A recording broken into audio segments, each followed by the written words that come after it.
going on, everybody? Welcome to another edition of Mean Streets here on our FTN YouTube page, listening on iTunes and Spotify. Greatly appreciate you guys. If you could smash the like button on YouTube, any comments, any questions, starter sit stuff, you can leave them there. Always circling back on these videos. You can reach out at Chris Meaney, slide in the DMs. They are open. Mean Streets FTN at gmail.com. And again, if you are listening on iTunes and Spotify, do me a solid and just rate, review, subscribe. Let's get this podcast moving up the ranks. Anything you'd like to see from me change differently, again, Mean Streets FTN at gmail.com. If you don't have Twitter or whatnot, at Chris Meaney. Means well, IG, Instagram, always around to help you guys out. So we're going to talk about some picks and some props. But Mean Streets, new sponsor, Boom Fantasy. And we're going to start here with a little bit of love for my guy, Quan. All right, so boom. I lost. We didn't quite get there with Alexander Madison, but we're back for week 3 with the Boom Fantasy pick and spin. You pick 2 player props, spin the wheel, and win. This week, we're going Alvin Kamara over 63.5 rush yards and Marvin Harrison Jr. over 57.5 receiving yards. Download the Boom Fantasy app for Android and iOS and tune in to Mean Streets each week to see if I pick and spin and win.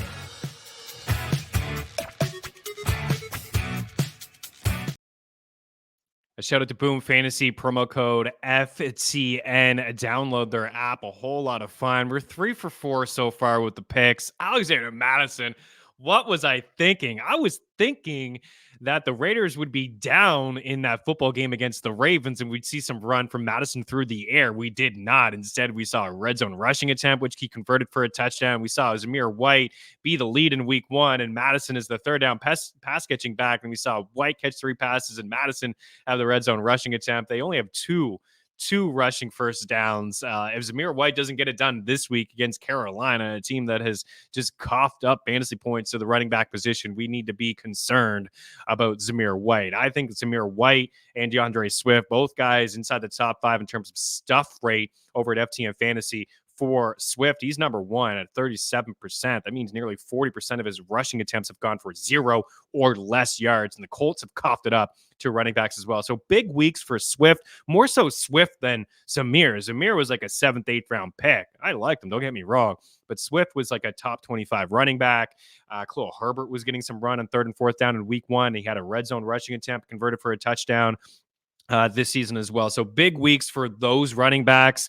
I would start them both over like any back in KC. I do lean Steele slightly ahead of Pirine. I think Pirine has the ceiling, but I think it's going to be a mess and more pass attempts in Kansas City. But yeah, some backs that are struggling, and big weeks for Swift and a big week for Zamir White here in A+ matchups. As for what you just saw, Alvin Kamara, my RB1 this week, according to FTN Fantasy, Rush DVOA, they are number 1 in Rush DVOA, and the Eagles are number 32. That's dead last in Rush DVOA defense. They've coughed up a league high 6.4 yards per carry. Yikes. And it didn't look like Vic Fangio wanted to adjust last week. It was like, okay, Bijan Robinson, go ahead. Tyler Algier, go ahead. And we'll like have a decent red zone defense and not, have them beat you over the top. But certainly that wasn't the case in the final drive when the Falcons marched down the field and had the game-winning touchdown, Cousins to London. But for Alvin Kamara, it's a 2-unit play for me. I'm surprised it's 63.5, just given what he has done so far. 198 yards on 35 carries. I mentioned Russ DVOA defense on both sides.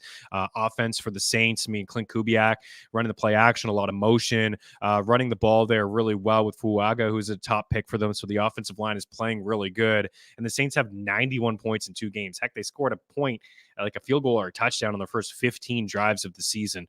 So I like Alvin Kamara over 63.5 rushing yards there over at Boom Fantasy. I think he's in for another big day. And if I'm ranking the rest of the way, given what Braylon Allen is getting some touches with Breece Hall, Algier's getting touches with Bijan, Henry's dealing with the offensive line, Kyron Williams dealing with the offensive line, all the issues with the wide receiver room. And Gibbs has got Montgomery.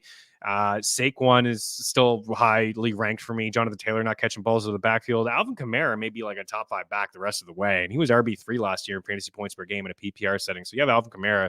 You're loving what you're seeing so far. And I got another prop for you that I'll share As for the other one there that you saw, Marvin Harrison Jr., quiet week one, showed up in a big way in week two, 130 yards on 4 catches. He had 8 targets and 2 touchdowns. He has a 16.5 ADOT. That's average depth of target, which is the 7th highest in the NFL. So we can go down the field, right? Targeted down the field. And then you saw in the second touchdown, the route running on full display, the speed, the catch after the catch, the yak potential on that second touchdown. So I love that number for him. Which I'm seeing a live number here, 57.5. I think you can ladder him up to hit the century mark through the air at plus 500. I think I saw that last night over at Bet365. That should be a fun game. It's the highest total of the week between the Lions and the Arizona Cardinals at 51.5. I like Jamison Williams. We love Amon-Ra St. Brown. Laporta, I'd like to see him get going. I'm here for the JMO breakout, but it has hurt Sam Laporta so far this season. And JMO, 5 red zone targets, which is tied for the most in the NFL. Laporta was a big player in the red zone last year. So you're seeing some underneath, some deep shots there to JMO, but a good spot for Marvin Harrison Jr. is definitely going to be player here. I gave the plus 325 for offensive rookie of the year. Not really liking what I'm seeing from Caleb Williams, and Jaden Daniels isn't really throwing the football. It's been quick stuff, and the shortest ADOT in all of the NFL, like 4.6 yards. So I think that Marvin Harrison, with another big week, could be the odds-on favorite, and that plus 325 could be gone. By the way, the Lions have coughed up the second most yards to the wide receiver position. So this is a really good spot.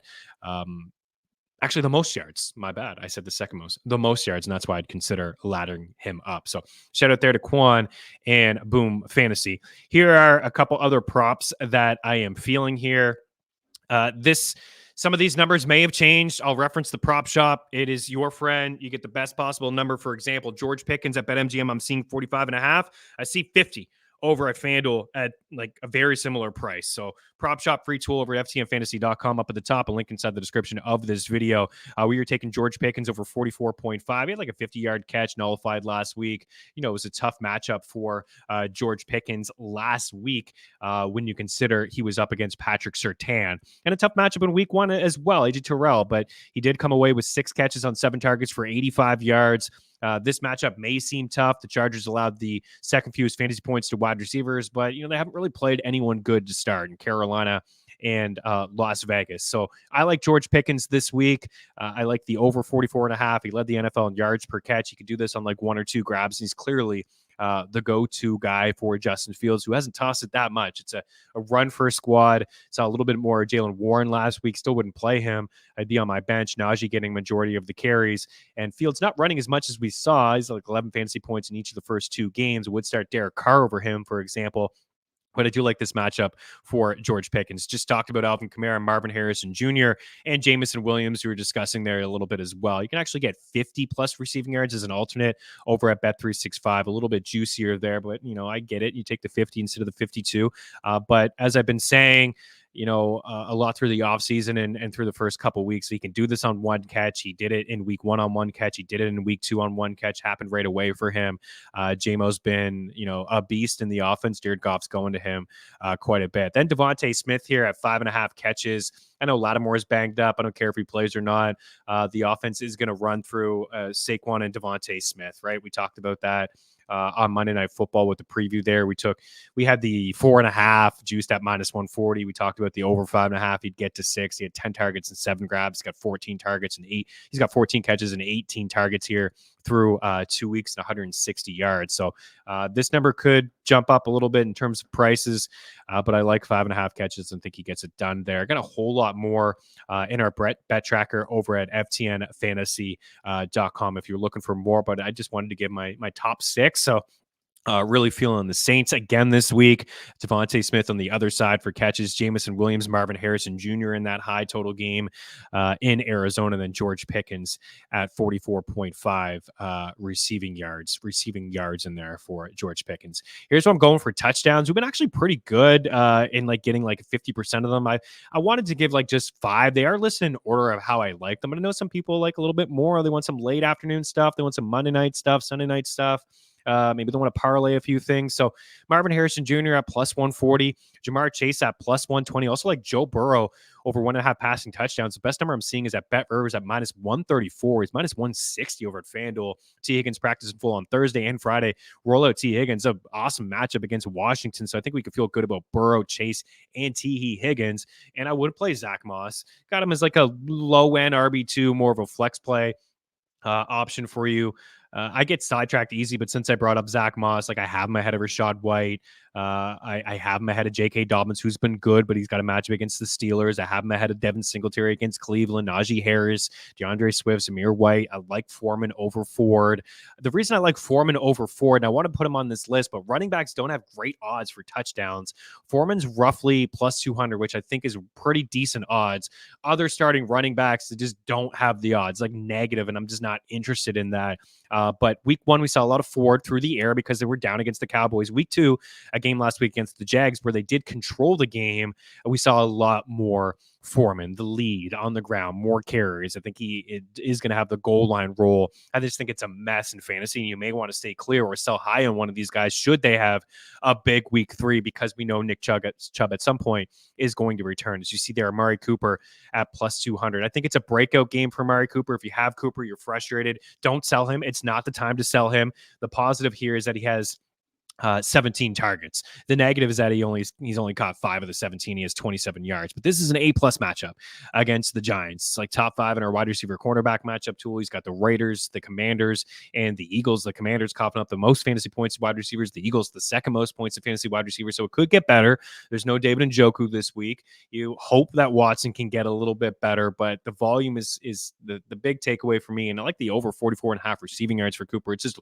too low of a number given what he could do, and the volume is there. I'm seeing him drop. Like, let's be patient with Amari Cooper. I think you could start him this week and play him like over Quentin Johnson. Johnson's a big pickup. He's got the Steelers, potentially Porter Jr. Like, I'm sitting Quentin, and you do a high ankle sprain with Herbert. I'm just going to roll Amari Cooper and be patient with Quentin Johnson. There's some tough cornerback matchups moving forward for him, but it looks like he is going to be part of the offense this season. But back to Chase at plus 120. It's not fantastic odds, but he really shouldn't be plus money in this matchup against Washington. Jameson Williams at plus 190. I know I've had JMO, I think, in back-to-back weeks, but just want to continue rolling this out until the odds are no longer good. I thought about Sam Laporta over JMO, but his odds were actually shorter than Jameson Williams, and he has 5 red zone targets, as I mentioned, which is tied for the most in the NFL. Nico Collins at plus 130. There's no doubt he is the one. He is the clear guy. Tank Dell is not the guy. He's going to have boomer bust weeks. He's clearly behind both Collins and Stephon Diggs. Diggs has been the third down guy. He's been the short A-dot type guy. He's had some red zone targets, but Nico Collins among the leaders in targets and air yards. And it does seem like he's CJ Stroud's guy, the first read. He's the most explosive guy. He runs great routes, among the leaders in yards per route run last year. Love Nico Collins. Have him as a top 10 wide receiver. Guys that have really moved up this week: Nico Collins, Devontae Smith, of course, because of A.J. Brown. Rashee Rice, top 10, top 12 rest of the season. I really do believe that. Garrett Wilson, I like him, but it looks like Rodgers going to spread this thing around a little bit. So I would take a guy like Rashee Rice over Garrett Wilson rest of the season. These are some guys that have just moved up here. Brandon Ayuk, of course, Deebo Samuel, Chris Godwin, a wide receiver 1. Tyreek Hill's dropped down a little bit. Still would start Tyreek Hill. I think you could find other options if you are a Jalen Waddle owner, like T. Higgins. I'm playing over him. Ridley, Demarcus Robinson, I would play over him. Worthy, JSN, Rashid Shaheed, JMO. Those are guys that I'm playing over Jalen Waddle, who really takes a big hit with Skylar Thompson there under center. Not getting carried away with Deontay Johnson. I do have respect for the Raiders pass rush, but Andy Dalton under center should help Deontay Johnson a little bit. Keenan Allen's ruled out. Jordan Addison's ruled out. So there's certainly some options there to play Deontay over some of those guys that maybe you were thinking about playing. But Deontay still has wide receiver 36. Like, I want to see more from Terry McLaurin, but I do have him ranked just a touch ahead. Brian Thomas Jr. just a touch ahead. T. Higgins, Ridley, and some of those guys. But Deontay's in the range of like Cortland Sutton, Lad McConkey, Juwan Jennings this week. Maybe no Kittle too. Gabe Davis, George Pickens got to move up. Got to get him up. George Pickens going to be in that adjusting on the fly here inside the top 30 for me. Like I'd play him over Michael Pittman, for example, against Chicago. This doesn't seem like the strengths of Richardson relays to the strengths of Michael Pittman and high A-dot taking shots down the field. Back to these touchdowns. Rashid Shaheed at plus 200. I mentioned Avonte Maddox allowing a league high 2.14 yards per route covered. Rashid's got 2 touchdowns in 2 games. And Carr and company, 11.4 yards per attempt and a 77% completion rate. Not going to continue. Those are unsustainable numbers. But Clint Kubiak has his team playing. Some issues that I have with the Eagles secondary and their run defense. So I'm in on Shaheed at 2-1. You're just going to see Derek Carr take a shot down the field with them every game. It's just going to happen. They're not going to hook up all the time. He's going to take 1 or 2 shots, though, down the field, and the matchup is great. Chris Godwin had him last week at plus 275, I believe. We're going back to him at plus 185. I think that Surtain is going to be on Mike Evans, which does leave Chris Godwin with the A-plus matchup. He's been a beast in the slot, running out of the slot this year compared to last year. And, we're seeing success, which we didn't see last year. And, I think it's a big reason why we're seeing the success. He's back in the slot where he's had a lot of success. Just two touchdowns last year. He's already got 2 this year and some regression. We knew that we had to have, right? He had the same amount of touchdown red zone targets as Mike Evans, and Evans had all those touchdowns. I get he's a big body, you can kind of throw it up to him, but we're seeing Godwin highly involved, and he's a wide receiver 1 this week, and I have him ranked ahead of Mike Evans this week. Amari Cooper, as I mentioned, at 2-1. Travis Kelce, right? Like, time to kind of get this guy going. I had Rashee Rice in here earlier. I was like, Rice versus Kelce, but I do think Kelsey's going to get involved more this week. I think KC will throw the ball more, given their running back situation. Like, Carson Steele, it's just a fullback, man. Like, I don't expect him to do a whole lot. Early down, maybe some red zone stuff. P. Ryan catching balls. No Hunt elevated this week. Don't expect Hunt really to be a big factor. I don't really believe in some of the beat reporters talking about how he looks like old Kareem Hunt. I just don't buy it. Sub 4 yards per carry each of the last 2 seasons, but he is familiar with the offense and he could play a role, and he probably will offer a little bit more than Steele as like an early down back. But Kelce at plus 137. And by the way, like, it's the worst 2-game stretch of Kelce's career in terms of receiving yards. And Mahomes is not pushing the ball down the field. He has the second lowest A-dot behind Daniels at just over 5. But I'm in on Kelce. Brock Bowers at plus 290. I think is pretty good odds for a guy that leads all tight ends in targets, catches, and yards, and got the good matchup there against Carolina, who's coughed up the second most fantasy points to wide receivers or to tight ends. What I'm seeing from Minshew is he's throwing to 2 guys, Devontae Adams, Brock Bowers. So play those guys with confidence. Isaiah Likely at plus 280. I still like Likely. A game against Dallas, 3 red zone targets for him. He's got the couple touchdowns. We did see Mark Andrews, get more run, more targets, run more routes and snaps. We said, don't worry about Andrews, but Likely will be a thing. If Andrews does have a big game, you can consider selling high if you are concerned, but there's a lot of tight ends dealing with injuries. I don't know if Ferguson's going to play. Ujoku is sidelined. There's just like Kittle may not play this week. There are just so many tight end issues at the moment to monitor. So maybe just hold on to him, right? Like, Mike Gesicki is questionable, but Higgins is playing. I like Zach Ertz more. There's no Ingram this week. I think, if you're an Ingram owner, maybe you have Brenton Strange on standby at 6 targets. He could be something for you this week. But yeah, Kittle could be out, Ingram likely out, and Njoku's not going to play. Taysom Hill limited, Ferguson limited, and some tight ends that are struggling. But I'm going to go with Likely there at plus 280 for the touchdown. We'll wrap up here with some picks against the spread, money line stuff, and some totals there for you. So we have the Saints at minus 2.5. I jumped on them late Monday night, not just because the Eagles lost, but I it's because of what I'm seeing with their defense. They're having issues, as I said, stopping the run. They're still giving up big plays in the secondary. The Saints are rolling right now at home. Crowd's going to be bumping. The Saints defense is playing good. The offensive line is playing good. So I actually thought Atlanta dominated the line of scrimmage against the Eagles last week, even though the Falcons couldn't get any pressure on Jalen Hurts. I did feel like they dominated the line of scrimmage. The Saints at minus 2.5. So I jumped on plus 104. It's now minus 145, minus 150. Don't really want to spend that juice, although I do feel like the Saints will win the football game, but around minus 110 for the Saints at minus 2.5. So that's why I put them there. But I am more confident in them winning on the money line than I am with Houston, KC, and Arizona. As you see, the Texans at minus 130 against Minnesota. The Vikings, nice story, good defense, switching it up, a lot of disguise. against Purdy, who kind of made him look pretty silly last week. But I like this Texans defense as well, a lot more than Houston or than Minnesota's. And I'm going to go with CJ Stroud, although Sam Darnold's look pretty good there. Minus 130 on the money line for Houston on the road. KC, don't want to come in here with like massive, like minus 250, 300. So KC at minus 160. I can drink a little bit of that juice. I do expect them to beat Atlanta. You can take a minus 3 if you want to, spend a little bit more juice, minus 2.5. Instead, you'd get a better number there. But win on the money line, we could see Falcons kind of play like last week, 1-point game. By the way, the model got that correct, 22-21 final score, the NFL betting model. And the biggest edge we have is the Saints, minus 2.5. We actually have them as like a 10-point victory. I think it'll be a little closer than that, but our model says blowout. I'm on Arizona as the dog here at home. Listen, I'm liking what I see from Kyler. I got Marv involved last week, McBride, James Conner's run the football pretty good. Not really loving what I'm seeing from Tampa or from Detroit, rather. Thought week 1, it was ugly. It was a win, but it wasn't like the cleanest win. And then last week, Goff just can't be chucking the football 55 plus times. I got to get back to leaning on the ground game. I still think that the secondary is a work in progress. Right? I just talked about the most yards allowed to wide receivers, so they couldn't handle Godwin, and of course Kupp had the big week 1. So I'm in on Arizona at plus 128. I think that the Cardinals can hang. I'm going to take them by plus 3 in my own pool. Wanted to come at you guys with the dog, and that's where I'm at. I think the Jags will hang as well, plus 5.5. There's no real reasons to back this up because Trevor Lawrence hasn't looked good, but I think that's a lot of points, even on the road in Buffalo, a tough environment. I think that you may get some, late touchdown stuff. I didn't want to roll with Denver. The model really likes Tampa Bay.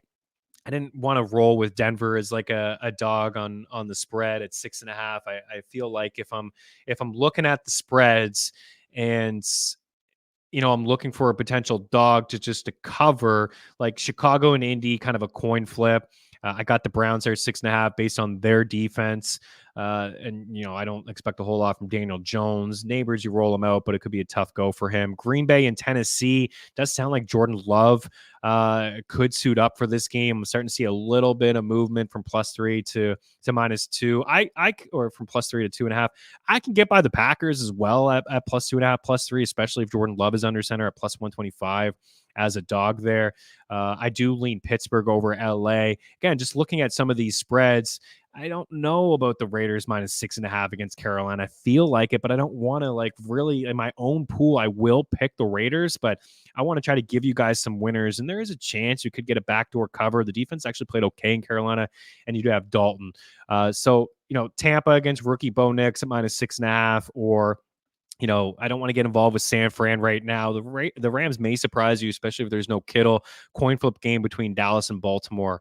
The Bengals, am I taking them at minus 7.5? I don't know, man. Like, they're 0-2. They should be able to handle Washington, getting T. Higgins back, but that is a big number there for a team that is 0-2 and has struggled in September games dating back to the last few years. So I am going to go with Jacksonville here at plus 5.5. Actually, you know what? I'm seeing some money come in. There's some 4.5s out there. I do see a couple more 5.5s using the parlay calculator over at BetMGM at minus 110. So I do think that they'll be able to hang in that game against the Bills. So the under at 46.5, we do have this as a big edge, but I think, the both defenses playing pretty good here. Cam Akers is a guy that, I view as a top 24 running back when it sounds like Mixon and Damian Pierce are going to be out in this game, but I still like Houston to win the football game, but maybe both defenses playing well and to get under the 46.5 there. Again, Carolina, Las Vegas, I don't expect a lot of points from Carolina, so the under 40 there. And Raiders, maybe they have success running the football against Carolina, slow the pace down a little bit. And I am leaning with the over 49.5 against the model. The model does like an under in this game, but I think the Saints are going to continue to be a juggernaut on offense, and the Eagles can do some things, right? They can score a couple touchdowns, maybe you get to 14, 17 points. I think both teams can get 20 plus. Maybe we see like a 28 or 27, 24 type game, which just get us right there to the number. That's how I view that matchup anyways. If you are looking for a parlay, just a straight money line parlay here this week, I'm in on the Saints. You could take the Saints, you can take the Texans, you could put one unit on that. That's plus 200 for that game. If you wanted to add in Tampa Bay, I do think the Raiders are going to win the game. We can stay away from that one if you want. Seattle, Pretty good bet there against Miami. I'll roll with the Bills, and I don't want to confuse people. I do think the Bills win the game, but you go Buffalo, Tampa, New Orleans, and Houston. That pays plus 469 over at DraftKings. So that is where I am at for week 3. Again, rolling through some of my picks here. We were on the Jets and the spread. We did have the under correctly called yesterday. I need a little bit more from Ramondre and Conklin to get all those props. We did get Braylon Allen receiving yards, but Mike Williams as well. But really wanted to have a better performance there for you guys. I'm going to lean with Pittsburgh at home.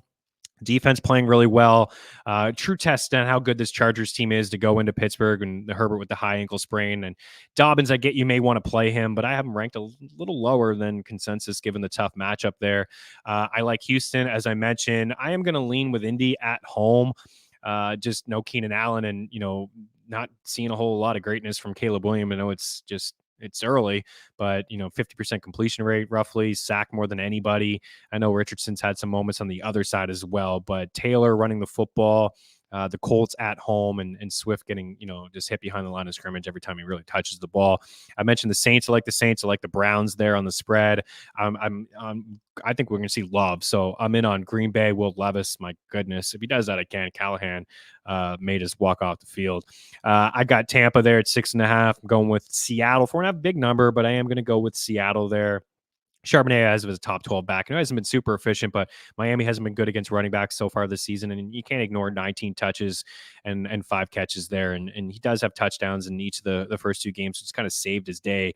But I do like Charbonnet as at least a top 15, top 16 running back.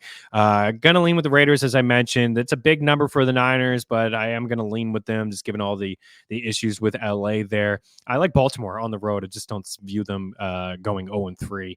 And the Cowboys, I think, are just completely overrated. Going to lean with Arizona on the money line. I think this is my dog of the week. You can get a 3 for Kansas City. I do like Buffalo to win the game, but the Jags to cover. And I will lean with Cincy, just getting T. Higgins back, maybe some desperation. I mean, the secondary has just been so bad in Washington. Any questions, any starter sit stuff? We have a couple starter sit videos on our YouTube page highlighting my favorite plays and plays I don't love as much. Of course, my rankings are over at ftnfantasy.com. Projections are over there as well. Discord channel, if you want to be part of the family, you can sign up over at ftnfantasy.com. The betting package, you get all my picks and everybody's picks across all sports. You get the betting models as well.